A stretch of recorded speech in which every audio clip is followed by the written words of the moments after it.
undone, unraveling my plans. Make me whole again, rebuild me from the inside out, in a way only you know how.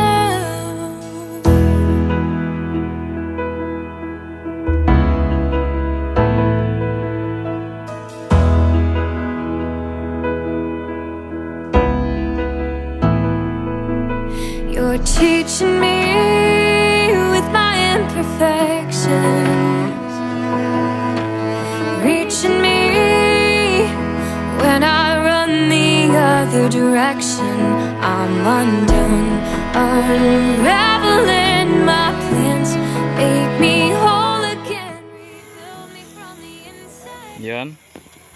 Ito daw po yung lugar na paglalagyan ng kubo. Yun yung pong pinagagawa. Tapos ito po ang daan. Ito po ang daan.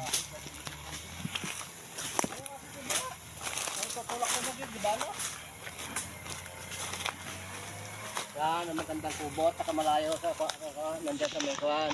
Yan po. Dito, Doon po ang papuntang kubo. Ito po ang daan palabas.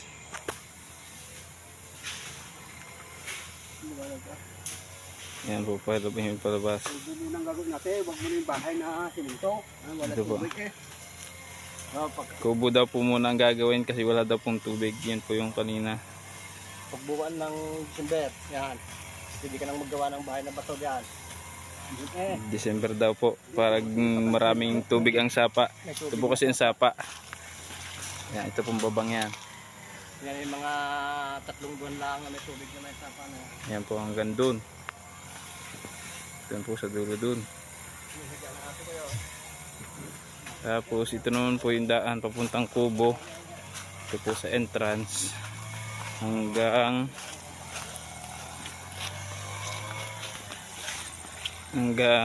dun po yun. Sa may motor pong yun na violet. Hanggang kubo. Tapos doon naman po ngayon nag-grass cutter si John B. Sa may tabi pong yan. Doon po sa pagitan nila Kaandong, tapos ito pong inyo nabiling lupa. Yan po yung kinakaandong na binabantayan.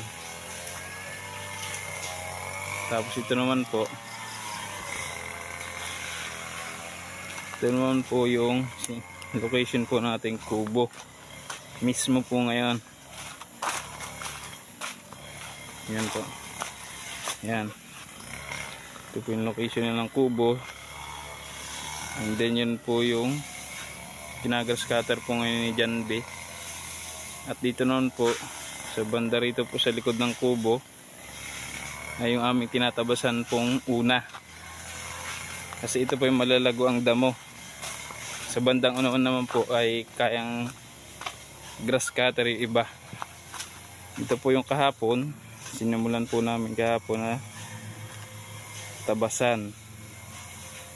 Yan po, mula po dyan hanggang dito sa yan, ito pong may puno po ng nyug na yan. Ito pong may puno po ng rambutan na ito na malapit. Yan po ang kahapon.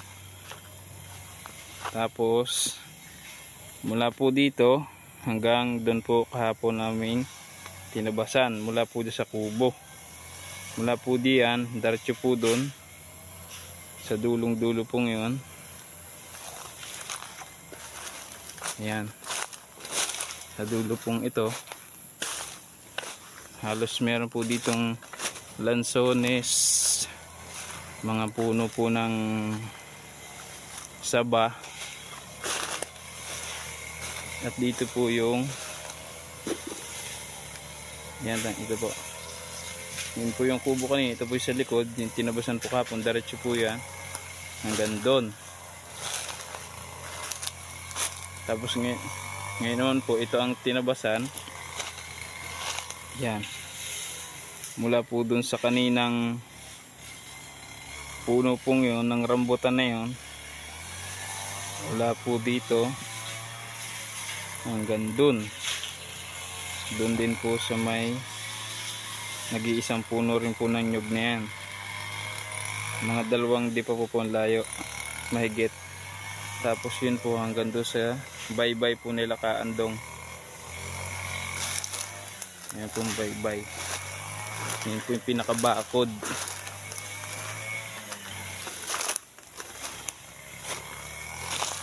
Yan. Mas malapad-lapad po ngayon. Yan.